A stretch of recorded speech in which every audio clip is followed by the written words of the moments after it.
Want to see an AI control your computer? Alright, here's the first step. Install Node.js, the LTS version. Make sure you install the LTS version. Step 2. Download and install OpenClaw using the PowerShell command. It will be mentioned in the video description also. Step 3. Run the wizard for OpenClaw. And step 4.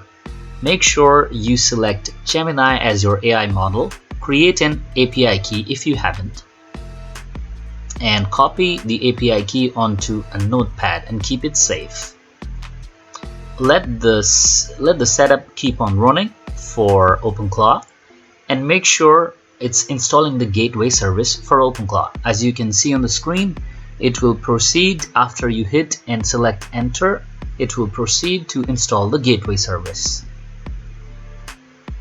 The installation of the gateway service is going to take some time, so be patient, as you will be able to see that the prompt for OpenClaw will soon launch. As you can see in the screen, the black prompt is for OpenClaw and the gateway service will soon start. In this OpenClaw onboarding wizard, there will be several options that you can skip and continue with the gateway service configuration. And there we have it, the onboarding is complete.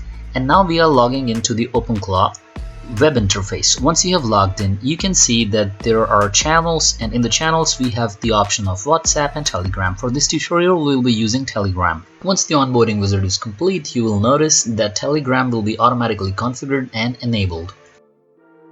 Step number 6, and now you will be creating your first test bot.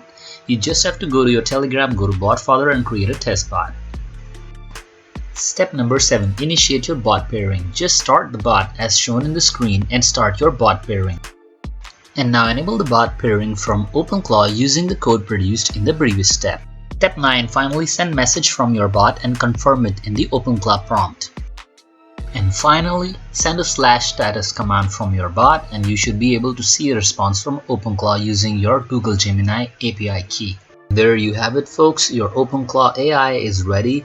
There are a set of commands under menu that you can use to perform various set of actions, or you can give your own custom commands to perform on your system. I hope you enjoyed the video. Please click like and subscribe. This was just a short video to give you an idea of how OpenClaw AI technology works. I'll be doing a detailed video with step-by-step instructions on how to set it up. Please stay tuned to our channel and I'll be posting the link in the description for the upcoming video. Thanks for watching.